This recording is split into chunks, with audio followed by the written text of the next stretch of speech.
8 a.m. and it already feels too hot to think. The blistering sunlight has been creeping in. I feel like I need to pull the curtains already. Yesterday I went out and I hissed at the sun. My friend Lexi wrote on Twitter, and as a vampire, I felt that. I'm writing you from my bedroom. Well, you can call it writing if you're recording it, right? It's this sort of modern missives of endless voice notes I keep stacking on my Google Drive for you.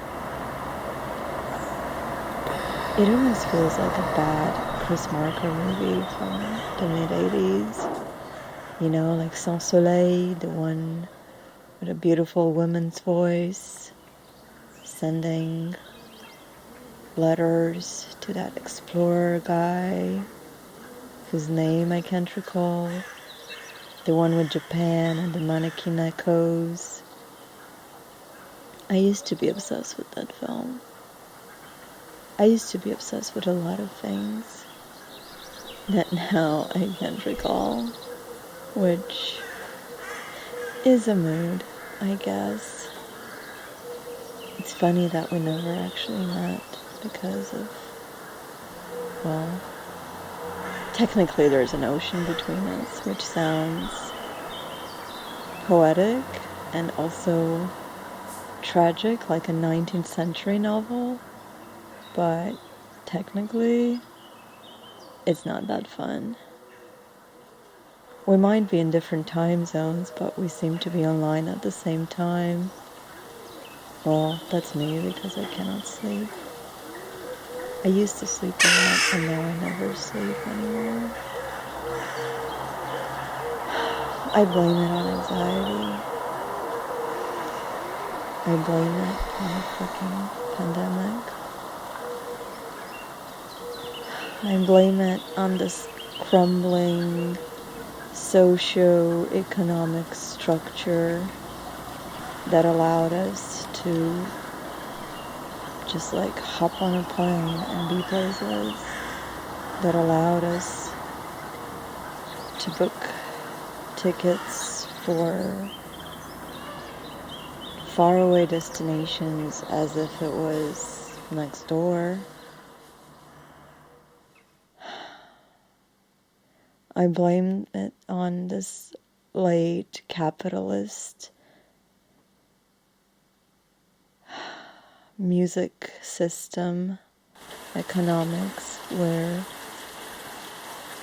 American musicians would just come to Europe, stay in Berlin, and tour for like 2 months. I blame myself for taking this for granted, but we all kind of did. We all thought it was gonna last forever. The endless parade of easy jets and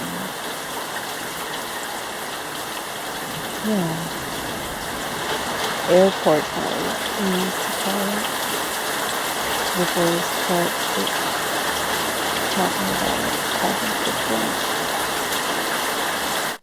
And before we had to figure out stuff like visas and all that mess. Before Brexit, post-Trump, we were still hopeful. We were still hopeful that we might arrange a cute sex date with our Twitter crush in Berlin. I was still hopeful that I would get to see you.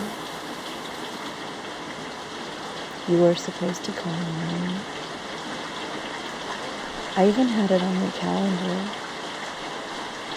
I hadn't talked to the club yet, but it was in the books. It was supposed to happen. You were supposed to be here with me. I was supposed to be able to at least give you a hug, which I cannot do through a screen. It's fucking killing me. Because I don't even know how you smell. And I can't even.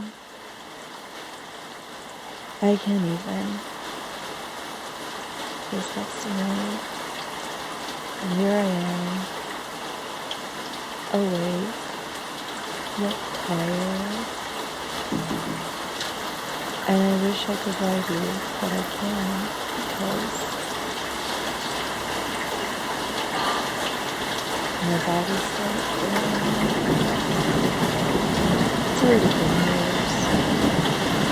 Several days later, Thursdays, when I can't write, I literally cannot type because of the pain in my wrist, in my fingers, in my joints.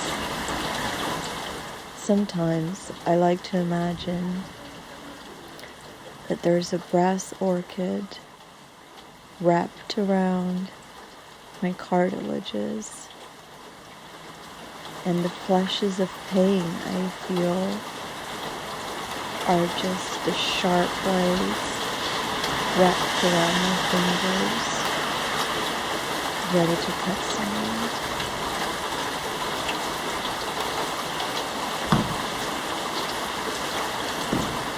How can you miss someone you've never met before? How can you develop this connection when it might be all in your head? Our love story is more fantasy than reality, I know. And that's my Scorpio rising talking. My Cancer moon likes to think we're connected, that there's an invisible glowing thread from Bucharest to the Midwest, underwater, swimming with the dolphins, a glowing wave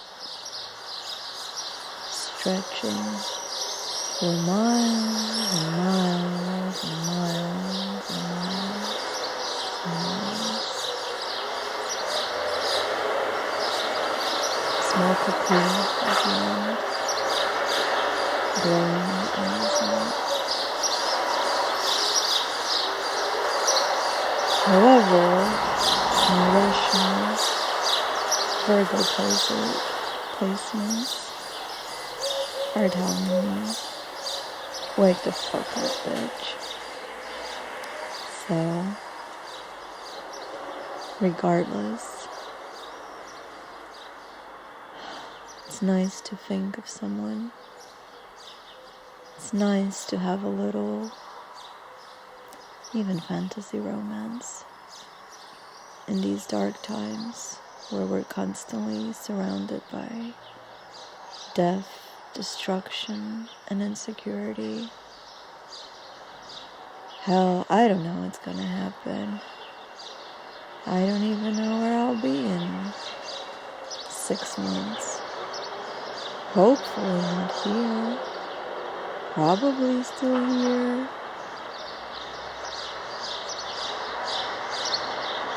Maybe with my cat. Oh gosh, I really hope nothing. I don't know what I'll do if something happens to my cat. He's like my best friend, for real, even when he ignores me. So it is what it is. And yet we're still going, and we're still waking up and continue to do our thing, even if no one listens, even if no one gives a shit. We're still picking ourselves up, gluing the pieces together, or just tying it with silly string to function one more day, one more Bandcamp Friday, just hoping that someone might appreciate it. And so, my friend, I don't know what's gonna happen, but whatever will, I do hope we'll get to meet.